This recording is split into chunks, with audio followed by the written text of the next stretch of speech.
I basically never cover the same topic multiple days in a row, but there are so many people who are confused about the new rework to Snap's economy that I wanted to go through it in as clear a way as possible to answer all of the burning questions you may have. Now, this is not a large overview. This is a dive at some specific questions that will be, in my opinion, very important to whether or not this economy is an improvement or not an improvement over what we have currently. For anything that is a more general summary of the economy, I'm going to give you the top line summary, and then you can read more if you'd like. Top line summary: spotlight keys are going away. They will be replaced with 3,000 tokens. You will be able to spend 6,000 tokens to acquire any Series 5 in the game in the same way that you are currently able to do that. They will be introducing packs that allow you to have a chance at a random selection of cards at a potential discount from that 6,000. Those discounts are not known to us at the moment, but there will be some speculation in this video. With all of that said, let's get into it. The number one bit of confusion that I'm seeing, in my opinion, comes from people who are looking at this system and they are saying, wait, now I have to randomly roll with tokens instead of keys? I think those people are missing a couple of specific things. So what I'm going to do is go through what the packs are and what they are not. But before we do any of that, I want to remind people that the baseline for this system is that you are getting 3,000 tokens instead of a key, and you can use what is equivalent for 2 keys under the current system, 6,000 tokens, to get any card in the game you want. Baseline, that is what this system is providing. It's actually a little bit weird that they're putting so much focus on the Snap packs when what is baseline happening here is they are giving you, instead of spotlight keys, the ability to pick any card in the game you want and get it for the equivalent of 2 keys right now. Now, as far as the actual packs go, what this is right next to me is the new Series 5 pack. It is one of 5 types of packs, and it is probably the one that is receiving the most attention. But it's important to talk about all 5 because if you only talk about the first 2, you're going to get a weird and skewed understanding of what this system is. In fact, it's also important to talk about that 6,000 token option because that is the secret 6th pack, in my opinion. Everything in the packs is going to be compared to that 6,000 token option, which again is the equivalent of 2 keys right now. So what you see next to me is the new Series 5 pack as it would look in the game right now. You can see the cards from the previous season, and you can see the cards that have been added in over the course of the week in the current season. So for example, let's say it's week 1 of the current season. Isan just came out. You would be able to get the 5 cards from the previous season in this Series 5 pack. No duplicates, so if you already own some of them, you would remove them from the pool, and then Isan would get added to the pool. In week 2, the same applies. It's the 5 from last season plus Isan minus whatever you already have plus Starbrand. That is the new Series 5 pack. This does create some weird incentives because at the beginning of a season, you're actually going to have a higher chance to get the card that just came out because there's going to be less stuff in there. And at the end of a season, it might be better to wait until the next week when it becomes the beginning of a new season and there's a better chance at you getting that card at the end of a season because it becomes a better chance of picking that individual card.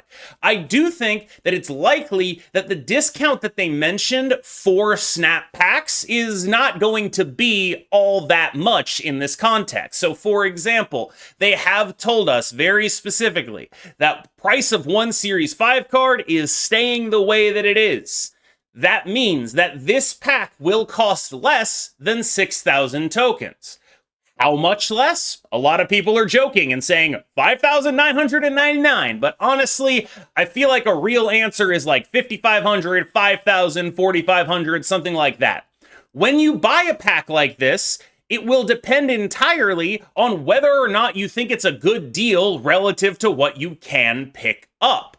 Another situation in which buying this pack will be optimal is if you already have every card in the game, there will only be the new card in this pack. So whatever the discount is, the difference between buying that card for 6,000 tokens and rolling it in this pack at a 100% rate, there is no difference. So for anyone who is fully collection complete or Series 5 complete, this will always be a better option than spending the 6,000 tokens to get the card individually. In Series 4 packs, they contain the cards from the current season in Series 4 and from the previous seasons in Series 4. Note, interestingly, it looks like Series 4 packs are updated monthly and not weekly, meaning that while Series 5 will still have a weekly release cadence, Series 4 will be releasing in one batch at the beginning of every season. They will be updated in that way.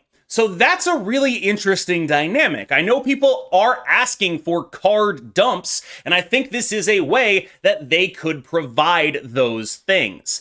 This is a really interesting addition to what Marvel Snap currently is. They also mentioned that they're going to be making more cards. Looking at these two graphics, I think it's pretty clear to see that their biggest opportunity for making more cards is making more Series 4s. And I think that that is where there is the most room for new cards. A lot of people see they're going to be making more cards as a threat, and we'll talk about that in just a second. The remaining three types of packs have not been talked about nearly as much as the two we just talked about, but they're probably going to be the most important in making up the difference.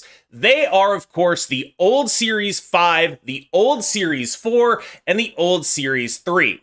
What they contain is everything that isn't in the packs we already talked about. What that means is that this is your place to make up the surplus value if you are a player who is just hitting the ability to open caches, of opening those caches and getting 4 new cards. I actually talked to Lauren Whatevs over at Marvel Snap Zone and asked if she would be willing to do a little bit of math for me on this, because this is a real concern that I have. One of the biggest potential problems for this system is that it makes it harder for people to get a large volume of cards, even though it does become easier for them to target the cards that they want. The cards that people get in large volumes are overwhelmingly, when they first unlock Spotlight caches, they're getting 4 cards per 4 keys. That's a really good rate. And so while this system does take out the low rolls of, oh my god, I got 1 card in 4 keys, we also have to look at, well, does it take out the high rolls of, I got 4 cards in 4 keys? And the answer is, it depends on the price.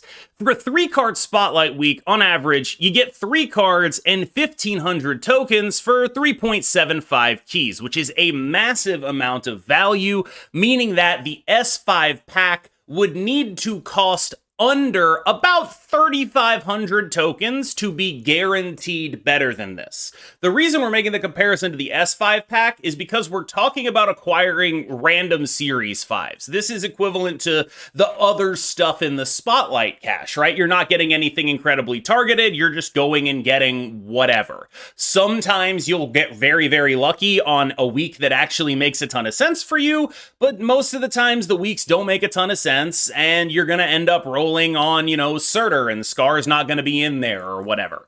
This is a similar dynamic to just rolling on a random Series 5. Fundamentally, it's just something you get a little bit more planning for now.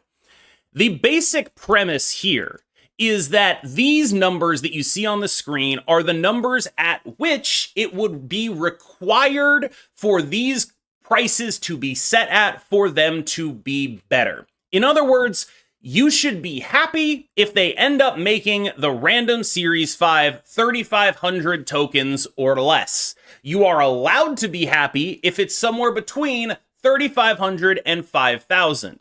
If the random Series 5 costs more than 5,000, I think that's the point at which you can reasonably say, hey, Second Dinner, I think you've made it harder to acquire cards by volume. Another aspect of the system I think has gone under discussed is that there are bonus rewards in the snap packs, and those bonus rewards can include a card as well.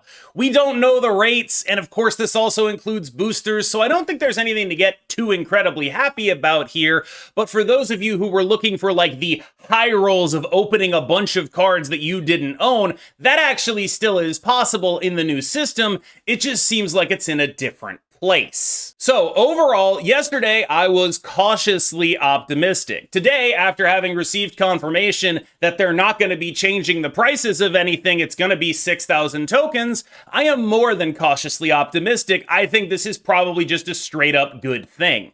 The thing is, I know it's a good thing for me, objectively, someone who has all the cards, but the potential downside is, as we discussed, they may be releasing more cards. And by maybe, I mean they basically said they were going to be doing that.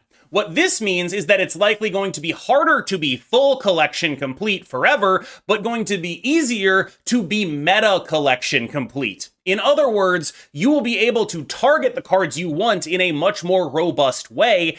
Even if they are not in the snap packs that are very recent, you will be able to go and get them for the price of 2 spotlight keys under the current system. That's the minimum. And I think that's the really important thing to keep in mind, is that they've talked about this system as it's called snap packs. But what's actually the most important thing in this system is that the worst possible scenario you can be in is spending 2 spotlight keys to get any card in the game. That's the worst possible scenario. The absolute worst. If that card is Series 4, it's the equivalent of 1 spotlight key. If that card is Series 3, it's the equivalent of a third of a spotlight key. That's the worst case scenario. So zooming away from all of the snap pack stuff, this feels like an objective upgrade. The snap pack stuff is a place for them to store the RNG. If you're someone who really liked gambling, it will still be there. You will still be able to do that. But for people who really want to plan themselves into a better scenario in playing the meta decks, they will be able to do that with this system. Everyone right now looks at 6,000 tokens as this incredibly unattainable number because token income is so terrible. But if I told you 2 keys, any card in the game, you would understand that that's probably a really good thing. The potential downside is that they might stress our resources more heavily by releasing more cards. It is my hope that they mitigate that downside by releasing more Series 4s, which feels like a good solution to that problem. It allows them to make a large volume of cards that don't require as much from their balance team, because the balance team right now has to make cards that are not only good and strong, but also appealing and not broken. And that's a really tough line to ride when people only really have a week to decide if they want those cards or not. It makes first impressions really important, and not making them as important is a side benefit of this new system. I also think that on the whole, this should be better for people's experience with the game. One of the worst things about this game is just low rolling your keys and not getting anything you want. Removing that friction, allowing you to pick and choose the cards you actually want to get, is probably a good thing. I am concerned that while they did chop off some of the really awful stuff at the top end, they also probably chopped off a little bit of the potential super high rolls for new players. We'll have to see what the cost of the old S5 packs are, but I would hope that it's actually fairly low because people are going to need to make up that difference somewhere. One of the good things about Spotlight caches, arguably the only good thing, was that it was weighted very heavily in favor of new players. This system is a much more generic system in the sense that it is not weighted in favor of new players and weighted against people who have everything. It's just a little bit more flat overall. They've taken out the bad RNG, and they've taken out some of the good RNG. And that is a genuine worry that I have, but I do think on the whole, this is a massive agency buff to every player. Every player will now have way more control over what they get.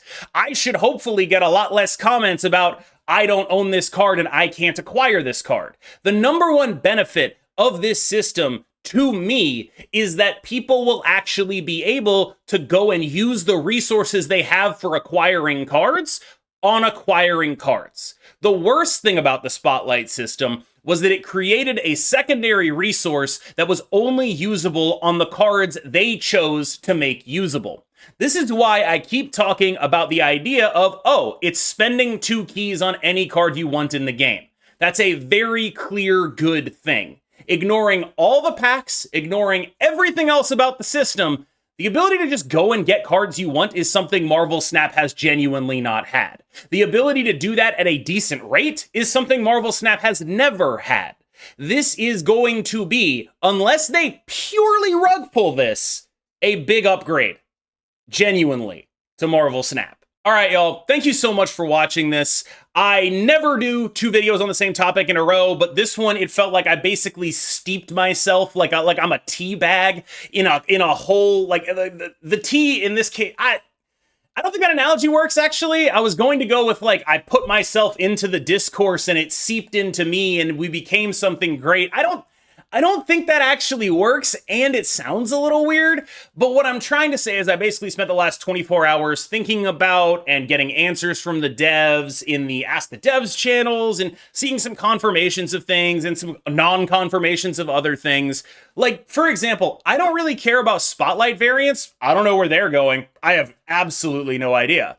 So there's going to be like some questions that we still need answered, but at baseline, the thing that I keep coming back to is, if you just want cards, there's basically no way this system isn't better for you. Straight up. Over the long term, this is going to let you get more stuff that you actually want and less stuff that you never play. That is what feels good to me right now. If you disagree, let me know in the comments, because I'm still steeping myself, if you'll pardon the terrible analogy. I just feel like I spent 24 hours like contemplating and talking and discussing this, and what I got to was, this is better than I thought it was yesterday, and I feel like it is worth talking about the things I think people are missing and all that. So that's what this video was. Thanks so much. I've been KMBest. You've been phenomenal. I'll see you in the next one.